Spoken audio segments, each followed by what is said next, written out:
Hey, thank you so much for watching, listening today. Totally stoked that you're here. Of course, I want you to subscribe because we have amazing content and I have amazing guests that I get to introduce to you. So today I have Jonathan Cahn. Thank you, Jonathan, for hanging out. Great to be here. Totally stoked. Jonathan, you've written lots of books and have, Jewish by birth. Mm-hmm. One of the things you told me early on was you became an atheist when you were 8. Yeah. So how does that happen when you're 8? It happened because, I was in here. Weird, because it was really Hebrew school that kind of led me to. I'm in Hebrew school and I'm learning about seeing film strips about David and Moses and God moving, but then I went into the synagogue. So it was so different. There was the reality of God, the living, breathing reality wasn't there. It was kind of rituals and liturgy. So I said, I don't see the evidence of that. So how do we know? Maybe there's no God, maybe there's 5 gods, maybe there's none. So I became an atheist, and that lasted until I was about 13, because then I said, wait a minute. I'm thinking, it's got to be a reason. We can't exist for no reason. There's got to be a cause. So I started reading books on, every book on everything, science books, Nostradamus, UFO books, all that stuff, Yeah.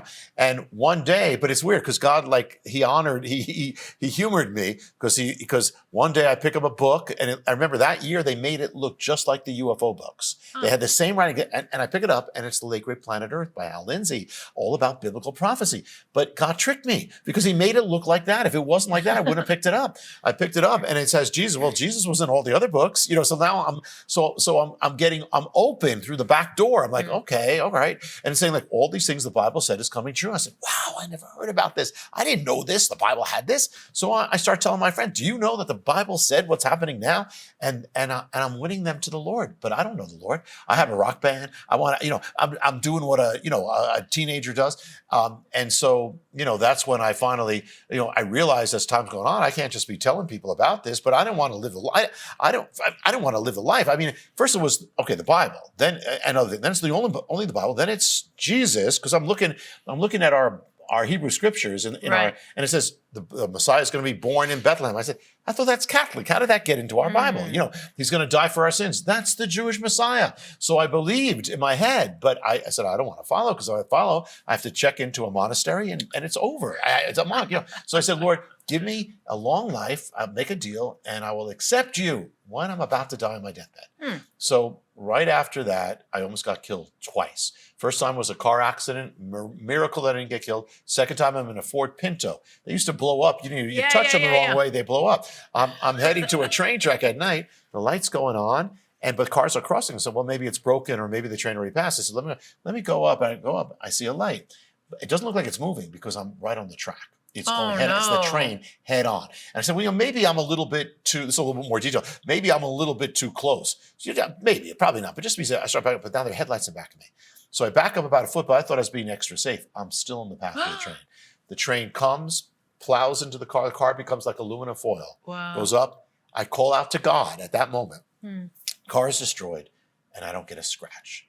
So I get out. I said, Lord, can we renegotiate that deal? So I said, okay, Lord, I'll accept you now. I will follow you when I turn 20. Just don't kill me until then. Right. And so on my 20th birthday, which was about 8-9 months away, my 20th birthday, it was like a man whose contract had run out. I said, all right, here's the day. So I didn't know how to get saved. I watched television, but I remember from Hebrew school, God met, his people on mountains. So I said, let me find a mountain, found a mountain, went to the top of the mountain, and in the dark, I kneeled down on a rock and I gave my life to the Lord. So it's, for Jewish people, it takes a lot. A little bit of time there. So what did your parents think about all this stuff? That's kind of an interesting journey with them. Yeah, well, my father came from Germany under Hitler. He grew up under Hitler. Serious? Yeah, he escaped. I mean, they sent their kids out. He escaped. Came to America. Wow. My mother grew up in Brooklyn. Her parents escaped from Russia. They both were scientists. They met in doing their PhD. So it wasn't very religious, but they were very but Jewish. Most Jewish people in America aren't religious, very religious, except the Orthodox, but they're Jewish. I'm Jewish. Right? Yeah, cultural. Yeah. And so because it's not just a religion, it's a people. But the one thing you cannot believe, you can do anything you want. You can get into transcendental meditation, get into drugs. But Jesus, that's the one thing. You get into Jesus, you're not Jewish anymore. I said, well, you know what? If Jesus is that powerful that he can make a Jewish person not Jewish, he has to be the Messiah. Oh, Because wow. only he's got to be that powerful. So I said, but I knew from the beginning it was Jewish. I had no question about that. Jesus is the Jewish Messiah. But so one day, I have to tell him. So one day, I said, I'm going to read some scriptures to you, and just tell me if they're from the Old Testament, New Testament, what's it about, and how sure are you? So I read. He's going to ride in on a donkey in Jerusalem. Why? It's Jesus, born in Bethlehem. Jesus died for our sins. Jesus, how sure? I'm totally sure it's New Testament. I said, everything I read to you was from the Hebrew scriptures, our Bible, and you identified the Messiah as Jesus. And so my father said, well, that doesn't mean anything. Wow. But the thing is this: when they found out I was actually a believer, my father said, he was speechless. He said, I'm catatonic. I can't talk. But here's the thing: they didn't want to hear the name Jesus because they're raised, Sure. But they like to see Jesus in my life. They like the effect. Wow.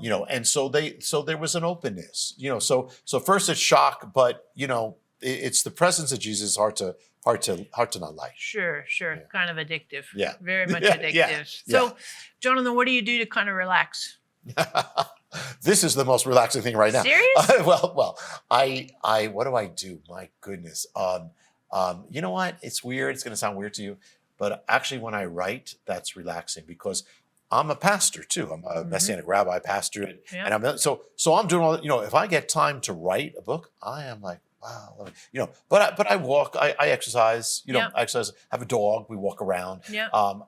We go on vacation once a year. Yeah. I like swimming and, and playing little games with our kids. Sure. We have 3 boys. Sure.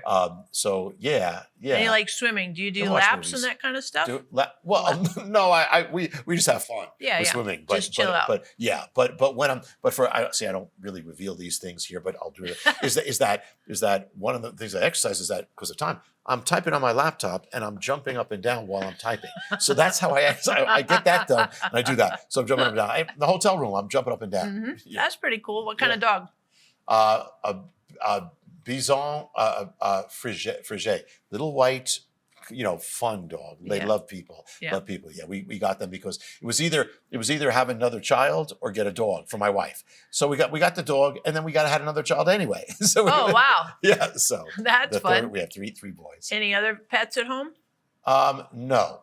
We had some fish, but they lasted a while. Yeah. And you left the fish. Plants? We have some plants. They don't do too well with us. We're not anointed in that area. Yeah. But we moved into a house, that had a pool table. So our kids love pool. So that's the newest little thing. Yeah. Do you shoot pool with them? I do. We don't bet. We don't have No. But yes. Are you good? I think I'm better than they are, but they're eventually going to be better than me. Mm-hmm. But I'm not too bad. Mm-hmm. Do you do stripes and solids? Is that how you shoot? No, we just get the ball in the hole. That's yeah. That's enough. I see I'm talking to an expert here. No, not even. No way. And in terms of favorite food, what do you like to eat? I like Chinese food. Most Jewish people like Chinese food. I don't know why. I don't know if Moses. There's something in the original Hebrew of Moses, Chinese food. But Chinese. I love Chinese food. I love ethnic food. I mean, I love Greek food. I love Indian food. I love ethnic food. I love Israeli food. I love ethnic. I mean, interesting food. I love. Yeah. So, what's your favorite thing to eat with Chinese food? Chicken, because I'm pretty much a chicken eater. Chicken and broccoli. I like hot. I like spicy. I'm hot too. So yeah. Szechuan chicken. stuff? I like Szechuan. Ooh, did you ever do the, oh my goodness, this is really good. Eggplant. Szechuan eggplant. I have. I liked it. I have. Yes. Chiesa. Yes. That's the word in Mandarin for eggplant. Chiesa. Hebrew and Mandarin. No. Not really. Yeah. No. I wouldn't go that far. We usually on Saturday night we order out either Chinese or some ethnic thing. So we're into that. We're into that. Give the eggplant a whirl because that's pretty tasty. Okay. Do you like to read? I do, but of course I read the Bible. I do, but I don't always have as much time in my life as I would want to read. I have a lot of books, but I don't even have a chance to read my books. Sure. But I'm on the internet a lot. Yeah. And I do a lot of research on the internet, so I read a lot naturally. Naturally there. And actually I get like when a book comes. generally with a book, it's like it'll come like this. I mean, it'll come like, whoa, can that be? Like this comes. Then I have to go to the internet and say, okay, Lord, is that true? Yeah. You know, and that's how it is. You know, so I'm on it a lot. And last favorite book you read? What was most relaxing, most enjoyable, most engaging for you as far as a book? Oh boy. That is a tough one. That is a tough one. You're stumping me. You said you weren't going to get controversial. You stumped me right here. Sorry. No, I'm kidding. I have to think. What did I really like? It might be C.S. Lewis. You know. Oh yeah. I like C.S. Lewis a lot.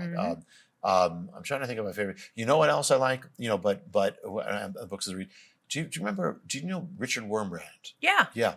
And I had this is the communist. Yeah. The books are wonderful, and his wife Sabina, wonderful books of you want to get challenged in your faith. You know, just wonderful. And I had the honor of meeting him at the end of his life. Wow. You know, it was a great honor. But yeah.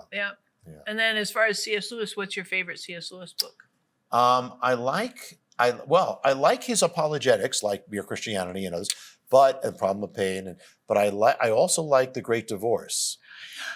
That's one of my favorites. Really, yeah, because and interesting because that's like allegory, it's like fiction, and if I look at my books, part of them are in that fiction form, although they're real, they're truth, But the other parts some are outright nonfiction, so it's like both. I thought, wow, he wrote in both. He wrote a lot. He wrote Narnia. He wrote all those things as well.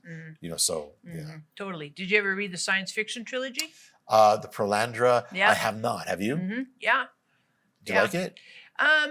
Sort of. I liked the first one. The second one was a little tedious for me because it just seemed like he kind of kept going, and I was like, I'm done. I'm bored with this already. I like the third one too. You know what? Another one interesting that most people don't think about is Pilgrim's Regress, which is his I think it was like one of his first books, which is about his life, but it's like Pilgrim's Progress, but how he came to the Lord. I love C.S. Lewis. Yeah, He's amazing. I do too. I do too. Totally good. I love that he's apologetics, but equally is using literature to win people to the Lord, and that's what we want to do. That was totally cool.